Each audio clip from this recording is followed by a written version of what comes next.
ये एक वार्निंग है, इग्नोर बिल्कुल मत करना। मध्य प्रदेश के छिंदवाड़ा डिस्ट्रिक्ट में कम उम्र के बच्चों की मौत हो रही है केवल एक कफ सिरप की वजह से। उस सिरप का नाम है कोलड्रिफ, जो कि तमिलनाडु की श्रेयसन फार्मा बनाती है। टेस्ट में उस सिरप में डिएथिलीन ग्लाइकोल पाया गया है, जो कि एक इंडस्ट्रियल टॉक्सिन है।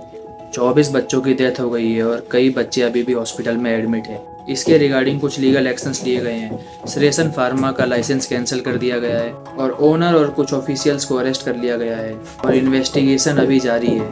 तो अगर आपके पास रेसिपी फ्रेश कोल्ड्रिफ या रिलाइफ सिरप है तो उसे यूज़ ना करें। अगर यूज़ करनी है तो पहले डॉक्टर से जाके कंफर्म करें। बच्चों की इम्यूनिटी कम होती है, एक गलत डोज उनकी लाइफ ख़राब कर सकती है। So be aware and know your rights.